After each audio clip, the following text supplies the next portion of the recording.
Bonjour à tous, c'est Anthony d'Actu MMA. Aujourd'hui, je remplace Lorenzo et nous sommes avec Mehdi et on va parler des grosses annonces de Dana White pour l'UFC 294. C'est parti.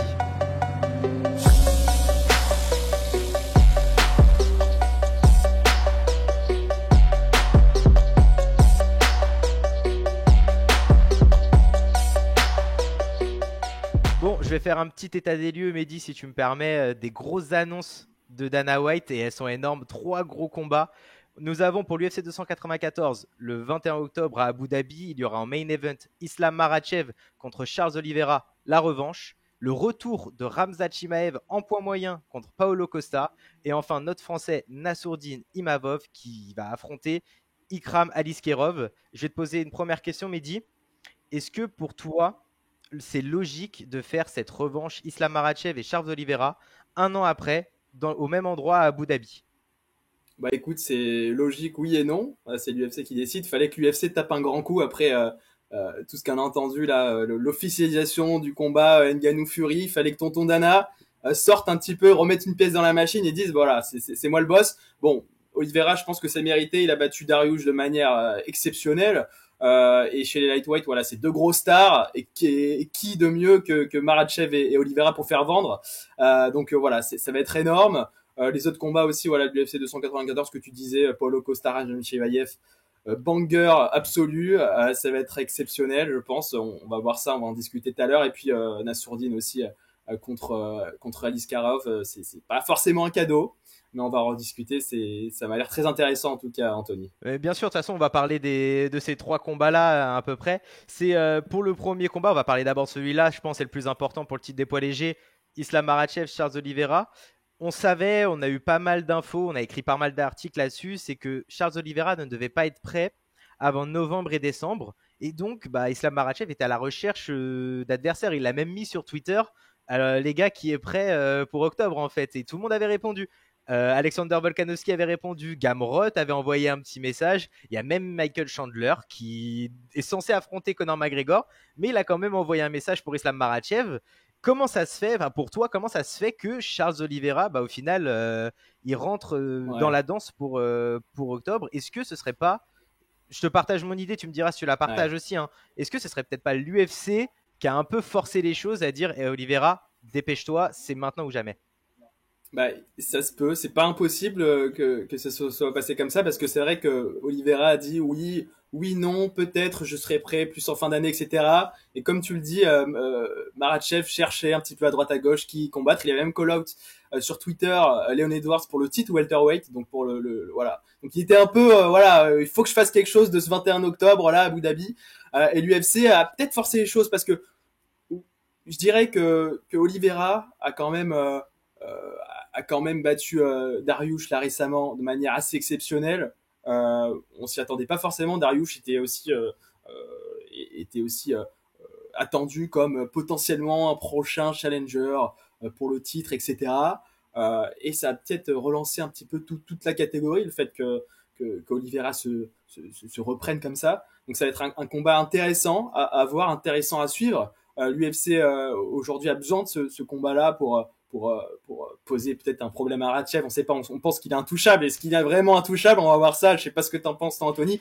En tout cas, voilà, c'est pour moi, selon moi, si Oliveira veut détrôner Makhachev pour la revanche dont on parle, faudra rester debout comme au premier combat, ce qu'on disait aussi avant le combat. Est-ce qu'il va réussir à rester debout? Est-ce qu'il s'était fait mettre, voilà, il s'était fait toucher par Makhachev avant de se faire terminer? Ça va être compliqué, ça va pas être facile cette histoire, Anthony. Je sais pas ce que t'en penses, mais en tout cas, voilà, ça va être je pense, un très très joli combat. Bah écoute, j'en pense pas moins que toi. Je pense que vraiment la solution pour Makhachev, c'est de rester debout. Pour Makhachev, pour Oliveira, pardon. Tu vois, je fais un petit lapsus parce que j'ai ma petite préférence. Mais la seule solution, s'il y a une issue de victoire pour Charles Oliveira, c'est vraiment le debout.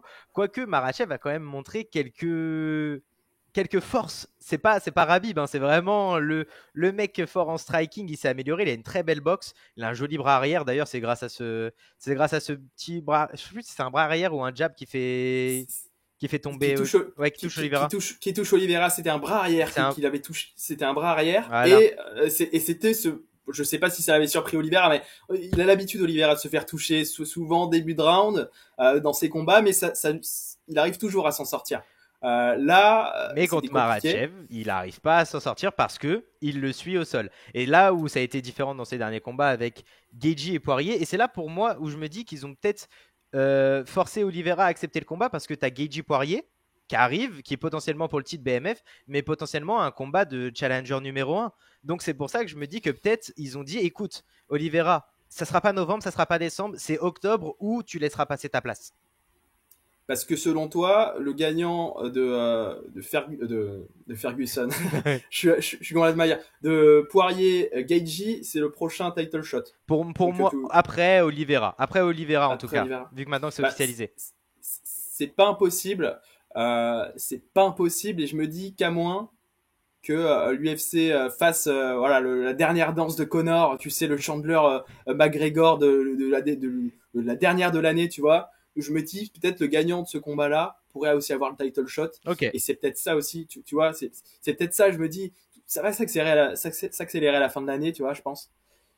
Je sais pas. Et t'as peut-être raison qu'il y a une petite pression sur Oliveira. J'avais pas pensé à ça, moi. Une petite pression sur Oliveira autour de, bah, regarde, t'as Poirier, Gaethje, t'as Chandler, McGregor, qui peut-être va se faire fin d'année. On sait pas trop quand d'ailleurs. Mais c'est intéressant comme raisonnement. Je sais pas si c'est vraiment. Après, je pense que s'il est accepté, c'est qu'il est vraiment prêt.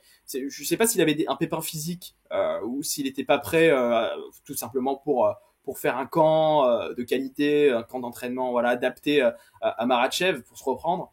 Mais je sais, voilà, je pense qu'il est vraiment, enfin qu'il est prêt. Mais après, c'est un athlète, tu vois. Il a quoi?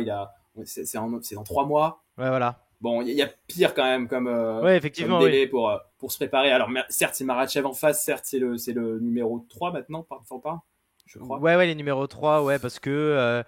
Ouais, il y a. Non, voici numéro 3. Non, mais Oui, ouais, il y a un il imbroglio un est peu bizarre avec Volkanovski Jones. Jones, ouais. Ouais. Donc voilà, c'est un gars extrêmement sérieux, c'est un gars totalement terrifiant, tu vois. Donc faut se préparer et je suis d'accord avec Oliveira pour se dire bon, si j'avais eu 1 ou 2 mois de plus, bah, ça aurait été mieux. Mais regarde Cyril Gagne, il a eu que 2 mois pour John Jones. Ouais, Donc voilà. bon, tu vois, c'est Voilà, il y a une différence à prendre. Mais là où, par contre, les deux combattants du co-main event, ils n'ont pas eu 2 mois, ils ont eu 1 an, c'est Paulo Costa, Ramzat Chimaev. Donc, il y en a un, Ramzat Chimaev, la dernière fois qu'il a combattu, c'était à l'UFC 279 contre Kevin Holland, où il le soumet, soumission terrifiante, premier round. Et le deuxième, c'est Paulo Costa, UFC 278 contre Luke Rockhold. Après, il y a toujours eu le problème, il devait combattre Whittaker, ça a été annulé. Là, il devait combattre Alice Kerov, l'UFC 291. Non, non les gars, moi je signe, c'est Abu Dhabi, Ramzat Chimaev. Est-ce que ce combat, je sais que tu es hypé par ce combat-là, mais est-ce que, bon, je vais refaire la même question, est-ce que c'est logique de faire ce combat-là? bah logique, pas illogique en tout cas parce que Ramzat il a annoncé il est top 4 welterweight, il monte de catégorie, il a annoncé comme futur champion un peu partout là où il passe.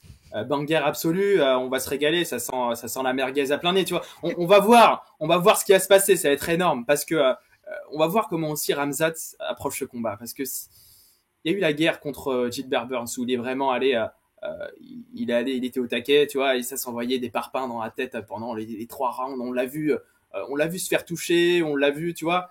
Et s'il va à la guerre contre Costa, et s'il va à la guerre contre Costa, tu vois, c'est ça que je me pose comme question. Alors, est-ce que c'est logique ou illogique? Pour moi, non, c'est pas illogique. C'est plutôt même séduisant. C'est excitant. Je sais pas ce que t'en penses, mais j'attends que ça. J'attends limite plus ça que la revanche entre Oliveira et Makhachev. Pour Mais rien te cacher, franchement, oui, c'est ça, c'est c'est exactement ça. C'est c'est euh, c'est le main event, tu vois, du peuple, tu vois. J'ai envie de te dire ça comme ça. C'est waouh, waouh. C'est exactement ce que je voulais. Enfin, je voulais pas dire main event du club, mais j'allais dire le show stealer. En fait, il y a un main event, tout le monde attend. Oui, ça va être sur la carte, mais le combat que tout le monde attend, c'est vraiment le retour. Rien que pour le retour de Ramzat, mais aussi Paulo Costa parce qu'il cherche beaucoup sur les réseaux sociaux. Enfin, Paulo Costa cherche beaucoup Ramzat sur les réseaux sociaux. Où il fait des montages assez, Oui, oui, oui, bah, il se assez, régale. Il adore voilà, ça. voilà, assez éloquent. Voilà, franchement, il fait pas dans la dentelle et donc c'est pour ça que les gens adorent ça parce qu'il y a une storyline derrière. C'est pas ok, c'est le numéro 1, ok, c'est le numéro 2, enfin, ou c'est le numéro 5, Bah, numéro 7, on les fait affronter. Là, il y a une storyline derrière. Les mecs sont cherchés. Le mec a dit bon, si tu veux monter, viens. Et en plus, je sais que tu allais parler de ça, tu allais parler de l'embrouille à l'Apex, c'est ça? Dans le gym, ouais, je sais plus, il y a peut-être 1 an ou 2 ans, je sais plus, c'était embrouillé, il y avait quelque chose comme ça. Donc ça sent tu vois, le règlement de compte à plein nez, tout ça. Donc ça, ce genre de storyline, comme tu dis, c'est écrit que ça va être énorme. C'est écrit que ça va être énorme. En plus, ces 2 combattants confins, ça fait 1 an qu'ils ont pas combattu, comme tu dis. Ramzat, il avait eu ses problèmes en welterweight. Donc là, middleweight, ça devrait pas poser de soucis. Paulo Costa, il devrait arriver à 100 kilos à peu près au combat, donc tout va bien se passer, tu vois. Non, non, mais franchement, même stylistiquement, tu vois, tu te dis, est-ce que un Paulo Costa 100 kilos dans la cage, ça va pas être la même histoire pour Hamza Chimaev qui amenait ses gars, ses welterweight au sol si facilement que ça, par exemple Kevin Holland, tu vois, ben, tous ces gars-là qui a amené au sol si facilement, est-ce qu'un mec à 100 kilos dans la cage, si son game plan c'est de l'amener au sol et de le soumettre comme il a fait à peu près à tous les autres, est-ce que ça va être ça son game plan, ou est-ce qu'il va s'envoyer des parpaings et va rester debout avec Paulo Costa? Ça aussi c'est un jeu dangereux parce que Paulo Costa debout, je vais pas te faire un dessin, tu sais très bien ce que c'est, mais bon, voilà, je vais pas voilà, je sais pas ce que t'en penses, mais c'est très intéressant pour lui, c'est un vrai défi. Mais en tout cas, c'est là où je me dis, c'est que Ramzat Chimaev, il était très proche d'un title shot en welterweight. Dommage, ce sont les problèmes de poids qui lui ont un peu cassé sa route. Mais là, en middleweight, tonton Dana, il lui a dit, écoute, on va essayer de te faire une route pour le titre en middleweight. Parce que Iba Costa, je pense qu'après Costa, il lui reste un seul combat pour au moins aller titiller Adesanya. Parce que Adesanya, il y a des rumeurs qui disent qu'il va prendre Strickland et après il est censé prendre du plaisir. Un combat d'attente pour Ramzat pour confirmer son statut de challenger, parce que les dernières infos c'était oui, il va affronter Cannonier, voilà, bon, ils nous ont un peu eu cette fois. Je sais pas si ça s'est fait très rapidement ou ça s'est fait dans la va-vite, mais en tout cas ils nous ont bien eu, en tout cas au niveau de la communication. Le Ramzat Costa, je m'y attendais pas du tout, et encore moins le combat dont on va parler après, Nassourdine Aliskerov. Qu'est-ce que t'en penses de ce combat-là, toi? Bah, il y a un lien justement, tu me tends la perche là, Anthony. Il y a un lien. Bon, il devait affronter Alice Karov, Paulo Costa. Est-ce que ce combat était vraiment signé? Est-ce qu'il devrait vraiment se faire? Bon, est-ce que ça aurait été intéressant pour lui? Parce que Paulo Costa, c'est un gars qui combat qu'une seule fois par an et il est toujours un peu dans le top. Il combat que des gros, des combats pour le titre, etc. Combattre Alice Karov, un mec dangereux, ça sentait un petit peu le piège, tu vois.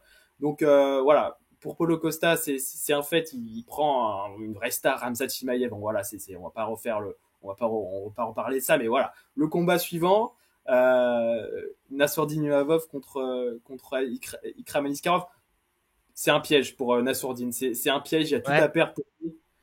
Tout à perdre, rien à gagner. Moi, je suis un peu déçu et j'ai un petit peu peur pour Nassourdine, même si je sais que Nassourdine, voilà, il a aussi ses armes. C'est on en est exactement au même point que l'année dernière pour l'UFC Paris, où Nassourdine avait pris Joaquin Buckley qui était pas glacé. Il avait tout à perdre sur ce combat. Il a pris Joaquin Buckley, bon, il a gagné, etc. Il y a aucun souci.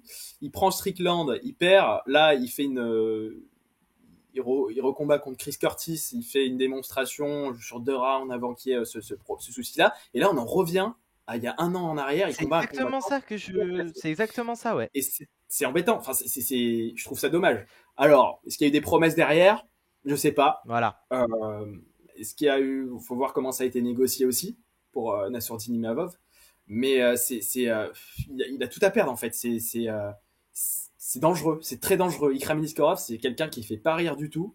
C'est quelqu'un qui est fort dans tous les domaines, mais vraiment, il n'y a pas un domaine où je vois que, voilà, de ce que j'ai vu en tout cas, ça se trouve, voilà, on va découvrir des lacunes, etc. Mais franchement, c'est très flippant. Je sais pas ce que t'en penses, hein. Ouais, mais c'est là en fait que je pense que tu as bien fait de parler de négociation, de contrat, tout ça, mais comment ça a été négocié? Parce que nous, très clairement, on va être honnête, hein, on pensait que Nassourdine était promis à l'UFC Paris. Et peut-être que je me trompe, mais moi j'avais le souvenir où Nassourdine, ou peut-être le camp de Nassourdine, disait qu'on lui promettait un top 10 en cas de victoire contre Curtis. Et dans notre livre, en tout cas, il a battu Curtis. Enfin, il l'a complètement malmené. Il a gagné. Il y a eu le coup de tête, donc sur le record, il n'a pas gagné. Mais visuellement, Dana White a vu que Nassourdine a battu Chris On a vu, Curtis. oui. Et donc, on se pensait qu'il allait avoir sa place à l'UFC Paris et affronter un top 10. Bah, pas de Dolidze, pas d'Hermanson, qui étaient les noms les plus cités. Ça sera Aliskerov à Abu Dhabi. Ok, mais comme tu l'as dit très clairement, on dirait il fait un retour encore en arrière. C'est t'as battu Chris Curtis qui était numéro 13 ou 14 en plan middleweight. Ok, mais tu vas combattre encore un mec encore plus bas. Je sais même pas si Aliskerov est top 20 UFC. Donc je pense que tu as raison dans le sens où il y a des promesses et Fernand Lopez est très ouvert à ces discussions-là. Il est très transparent. Je pense qu'il dira. Il dira s'il y a eu quelques promesses pour Nassourdine.